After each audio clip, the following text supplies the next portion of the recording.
Today on the official Marvel podcast, comics writer Gerry Duggan discusses his latest release, Godzilla Destroys the Marvel Universe. This is something that could affect the balance of life on planet Earth, and that's how strong we've made Godzilla in this story.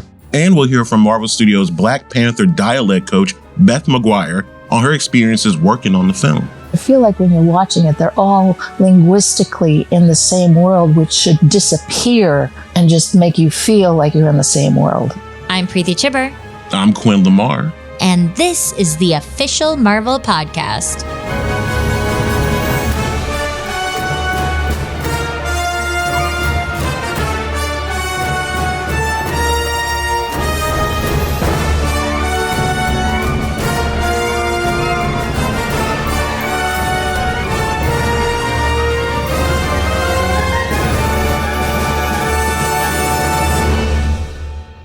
There's nothing more fun and thrilling than seeing Earth's mightiest heroes face off against epic villains. And now they're about to meet one of their biggest foes. That's right. And while they may be used to fighting monsters, they're in for a challenge when the king of monsters, Godzilla, arrives in the Marvel Universe. Godzilla Destroys the Marvel Universe is an action-packed 5-issue event series that has our heroes battling in the fight for their lives and the universe. I got to speak with writer Gerry Duggan on what readers can expect from this exciting new chapter in the Marvel Universe. I'm joined by writer Gerry Duggan. Thanks so much for chatting with us. Can you give our listeners a brief history of the kinds of projects you've written at Marvel? Sure. I have been very privileged both in assignments and in collaborators for many years in comic books. Marvel readers will perhaps know me from Deadpool or X-Men, but I've also written for Star Wars and Conan at Marvel. And I just try to have as much fun as I can so that my collaborators have fun, so that I believe that fun is infectious and hopefully the readers have fun. Before we dive into the creative side of things, I am so curious. Can you tell us about your Godzilla fandom and what did you know about Godzilla's previous history with the Marvel Universe? It's funny, I'm solidly Gen X, so I was pulling my comic books off a spinner rack, and that was what we had to deal with. We only had what was on the rack. There was this completely separate part of my brain that was into movies and television. And so my father and I would watch baseball on the weekends. In New Jersey, we had local stations that ran ball games. And I happened to look forward to what we affectionately called rain out theater. So when the games were rained out, obviously the local TV stations weren't just going to leave a camera on at the stadium. They would have a movie queued up ready to go. And it was often a Godzilla movie. And so I would check the weather reports and know when I might be more likely to get a Godzilla movie.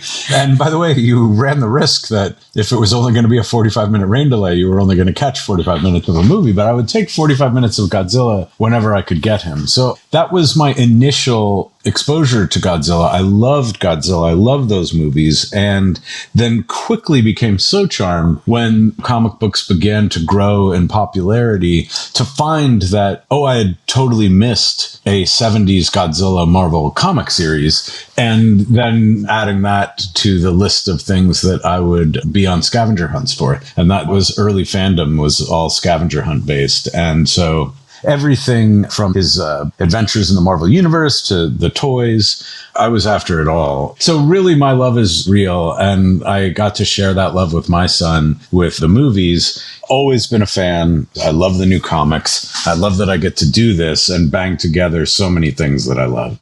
I mean, it really sounds like you're kind of the perfect person to be doing this. And so what can you tell us about Godzilla Destroys the Marvel Universe? What is the basic premise of the story?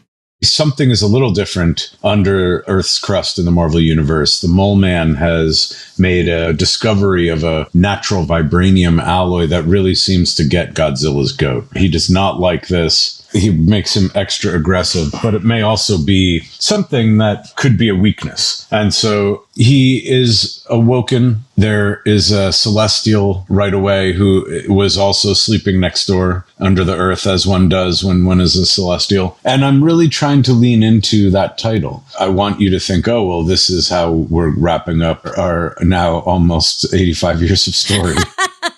Godzilla with a broom. It's very fun and dangerous.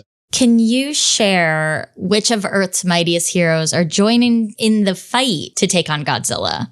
The Avengers are there. The Fantastic Four are there. Initially out of the gate, Black Panther recognizes right away that this vibranium is a little different and that he might need to dip out and work on a solution to this that maybe is not readily apparent at the top while the other heroes fight. This is something that could affect the balance of life on planet Earth. And that's how strong we've made Godzilla in this story. You mentioned Black Panther and vibranium. Will we be seeing an effect on Wakanda in this series? Yes, we will see more of Wakanda in this story. With this story, what I tried to do is pick the sort of the most iconic iterations of the Marvel heroes as possible. And so I felt I had an obligation to sort of distill some of our characters down into their most recognizable states. So even though this is in continuity, you may just discover as a long-term Marvel fan that I'm sort of taking a more evergreen approach, if that makes sense. Yeah. So are there things, though, that you think readers should know before coming into the story? I'm hoping that you could pick up this story and not be familiar with either Godzilla or X-Men. We're trying to be as inviting as I think we can. And I think we have been very, very successful. I would love to know more about what the creative process was like working with Javier Garrón on this project. What a talent. Many artists can do several things well, and Javier seems to have every gear. Javier's face is what I shorthand refer to as acting. Javier's acting is wonderful. There's lovely panels of even the Fantastic Four, Reed sort of turning to everyone and being like, let's be very quiet. He seems to be going back to the ocean. But there's so much emotion and fear on Reed's face. It's so wonderful. But he can also, in a very clever splash, that I would maybe not have attempted for every artist. I do try to tell my artists a story, I think of myself as a tailor where I'm trying to write a little bit differently for different artists. I tailored something for Javier for Quicksilver, where there's a panel where you're basically looking out into the streets of Manhattan in a splash page, but Quicksilver's all over it, evacuating the building. Not everyone can do that, but Javier can. So Godzilla Destroys the Marvel Universe follows a series of one-shots in which Godzilla took on various Marvel heroes and teams. What are the challenges around going even bigger and wilder for the new series?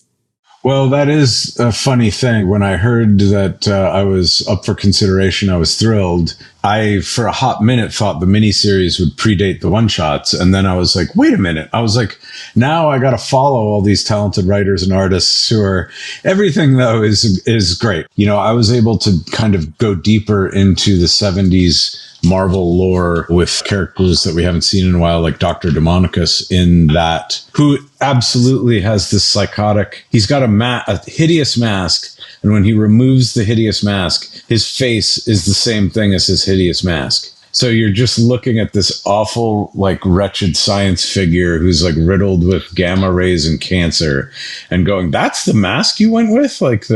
Anyway, I did not do a traditional Hulk versus Godzilla there because I knew that I was going to do a really big thing, maybe my biggest fight ever. My biggest, craziest fight is in Godzilla Destroys the Marvel Universe #4. It's how we position Banner and Hulk to face Godzilla is something I'm really proud that we got done. I cannot wait to read them. I'm so excited. Thank you so much for chatting with us. Thank you so much for having me, and I'll talk to you soon.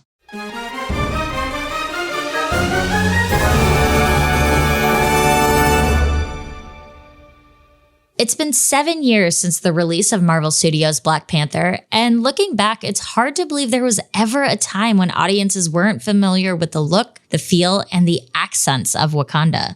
The person behind the accents that fans have come to know is Dialect coach Beth McGuire. She developed the Wakandan accent that we hear in Black Panther and Marvel Studios' Black Panther Wakanda Forever. A lot went into the development of the many accents and dialects, and I was fortunate enough to speak with Beth about her work on the film. I'm joined by Dialect coach Beth McGuire. Thanks so much for chatting with us. Can you introduce yourself to our listeners? And, could you tell us about your role as a dialect coach on set?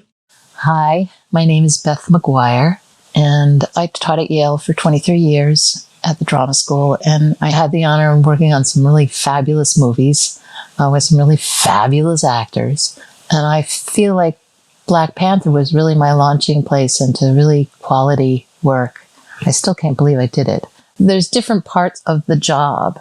And of course, dialect coaching in a classroom of undergrads is different than dialect coaching in a classroom of grads, is different for movies. But since we're talking about Black Panther, I'll talk about that genre. The reason I landed in the production was that Winston Duke and Lupita Nyong'o were both students of mine at Yale. And they were talking to Ryan Coogler, and they said, you got to get Beth. And I had just published a book on African accents for actors. And I had just a wonderful team of different Africans who helped me gather dialects, models. I call them dialect models, not samples, because people are not clinical.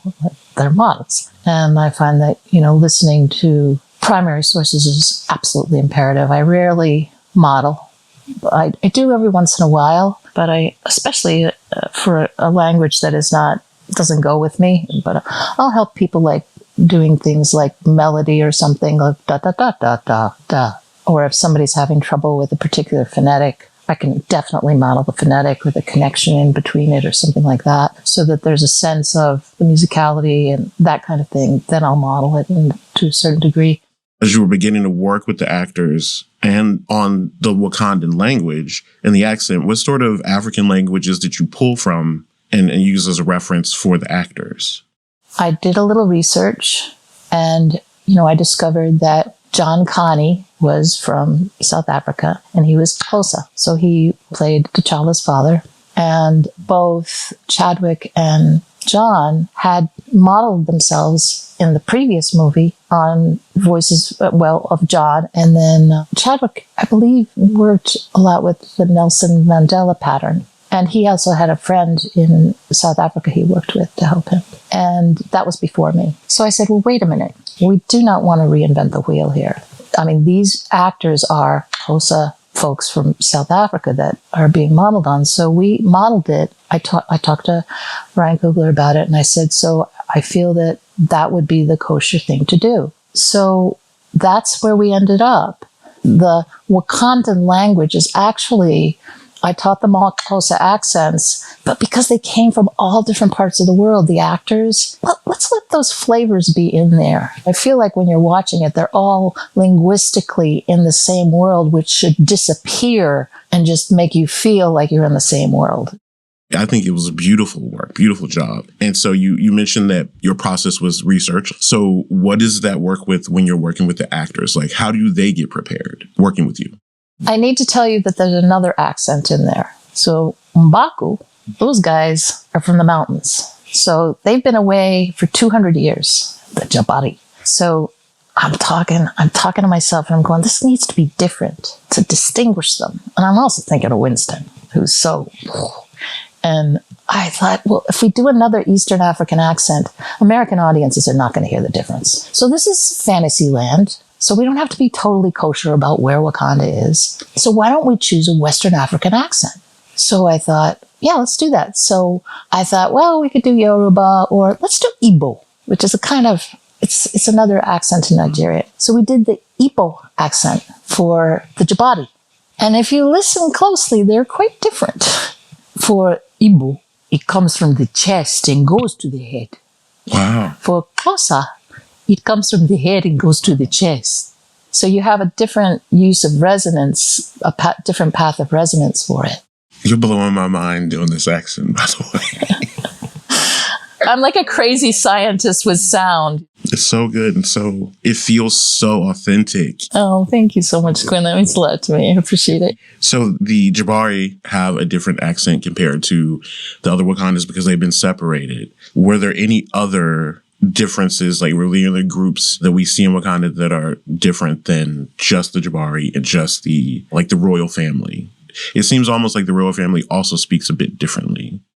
Well, that's because they're all from different places. So I kind of let it, and they're also the regality of their physical and emotional life, that just shifts how you speak. You know, like Okoye, it's going to be a little different. And she kind of code switches a little bit when she's in court and when she's in the war. But there were white characters with different accents. Andy Serkis, I worked with him on a South African accent. Oh, that's true, yeah. White South African accent. And he's wonderful to work with, too. Oh, Michael B. Jordan.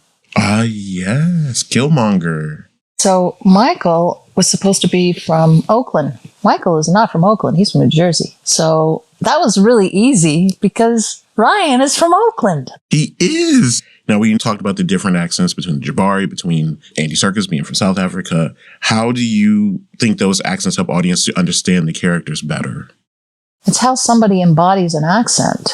I talk about the work as embodying an accent because it's not just here. It's not just in your mouth. It's in your entire body and how you're accessing character. If you're a warrior and you're really operating from a sense of survival, which is deep down low in your body, and perhaps a sense of your will, which is located more in your central body, and appetite, which is, around your belly, and you're just in that kind of warrior mode, the way vibration is going to be in you is going to be different than if you're a queen and you command and you need to see the larger picture of the world. And the big deal is that all of these African accents are tribal languages or ethnic languages that have been subjected to colonization and totally changed because of colonization, because they're speaking English. Now, of course, if it's a French, it's going to be French sounding. But with Xhosa, and both South Africa and Nigeria were colonized by the English. They were the final visitors, actually. Those were the final linguistic colonists. So all of those things come together in creating the vocal patterns and the vocal habits of a character.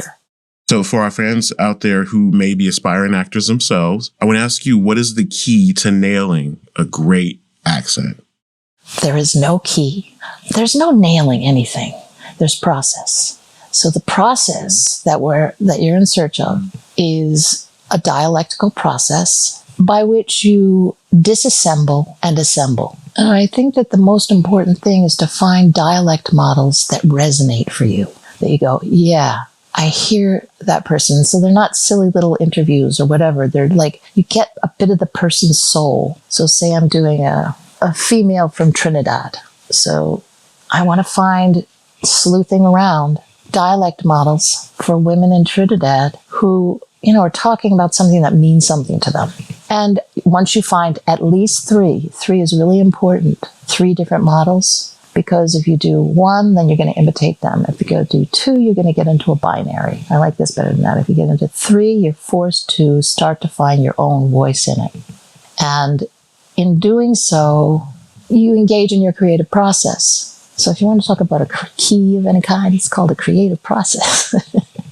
It's not just a technical, wizardry. It's an investment. And so while you're looking for your dialect models, I ask actors to find, after they find their dialect models, find a key phrase, a phrase in the recording that they think their character could say. So I usually extract those phrases and put one from each person of their different models and put it on one MP3 so that they can listen to a loop to kind of, it's like, oh yeah, kind of goes into the matrix of their character, and they repeat it. And then I work with them on it a little bit. And then of course they'll work with longer passages if they want, but these are great to have when you're on set. It's like your little touchstone. It's like, oh yeah, there I go.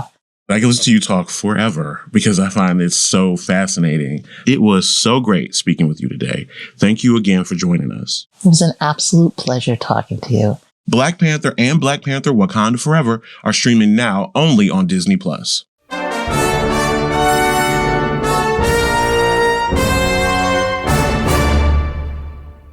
As the summer comes to an end, we know a lot of Marvel fans out there are making their way back to school. And for heroes like Peter Parker and Kamala Khan, that means getting used to having to balance homework with saving the world.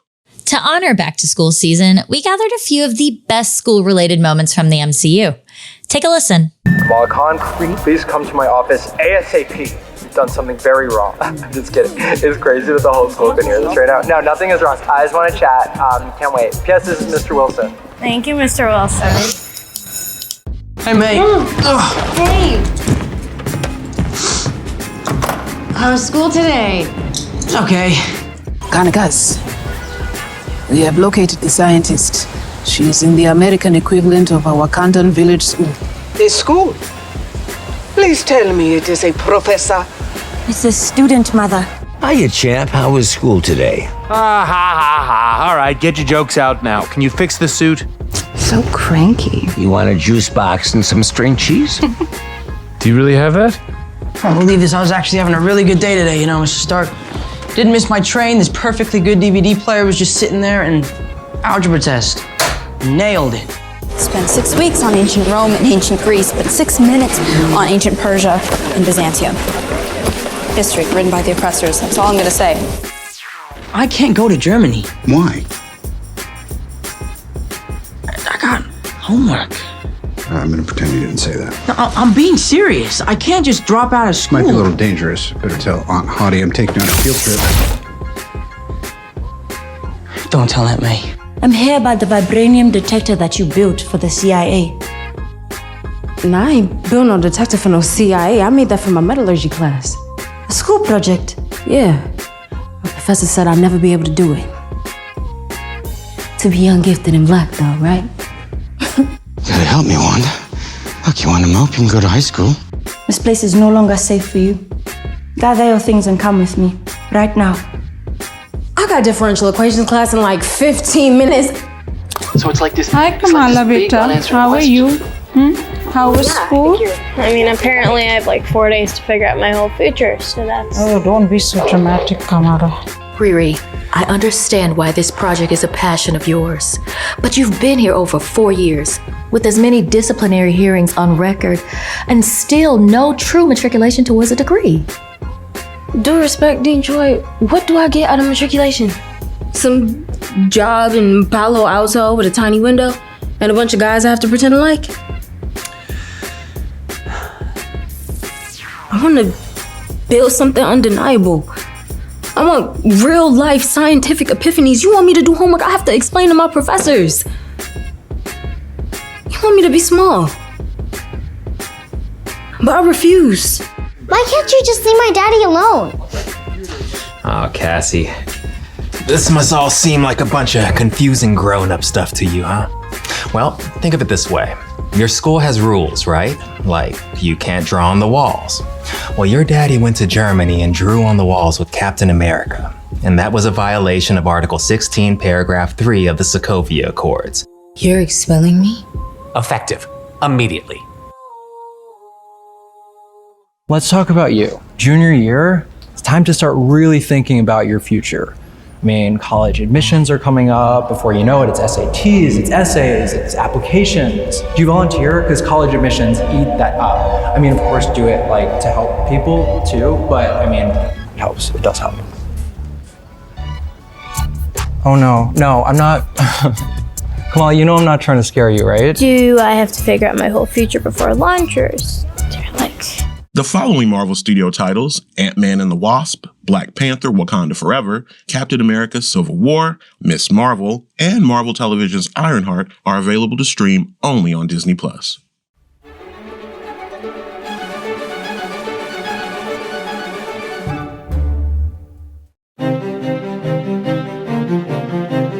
On this day in 1965, the Sentinels, towering robots that hunt mutants, and their mutant-hating inventor, Bolivar Trask, debuted in X-Men number 14.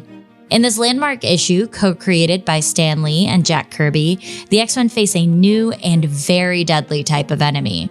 Scientist Bolivar Trask holds a press conference warning that mutants are the human race's greatest threat, and that it's time to act. Professor X offers to debate Trask about the alleged dangers of mutants as part of a televised event. The professor attempts to quash the idea that mutants are dangerous, but Bolivar has other plans. He declares that he has the solution to a mutant takeover and brings his army of robotic, unfeeling sentinels into the TV studio. He claims that his mechanical army will save mankind from mutants. However, the Sentinels reveal their own plans and announce that they take orders from no one. They are superior beings destined to rule. Since their initial confrontation, the Sentinels have continued to be a thorn in the side of mutant kind. Controlled by their new leader, Master Mold, an even bigger Sentinel, they have since evolved from their original designs. Some have taken on more human-like qualities, like the Prime Sentinels, sleeper agents that used to be human until nanotechnology transformed them and gave them superhuman abilities. Others, like the dimension-hopping, time-traveling Nimrod, have worked alongside human mutant-hating groups to battle the X-Men. There was even a time when Sentinels were integrated with Stark Tech and took on a more Iron Man-esque red and gold appearance against Iron Man's will. Regardless of what form they take, for 6 decades, the Sentinels have towered as a symbol for mutant hate.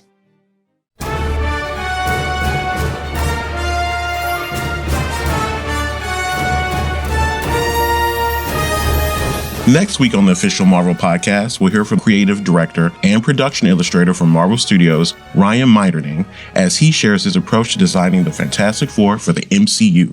Doing period superhero stuff is really compelling because, as well as bringing my love for superheroes to the table, it's also getting engrossed in things that can really bring the character to life in a really unique way.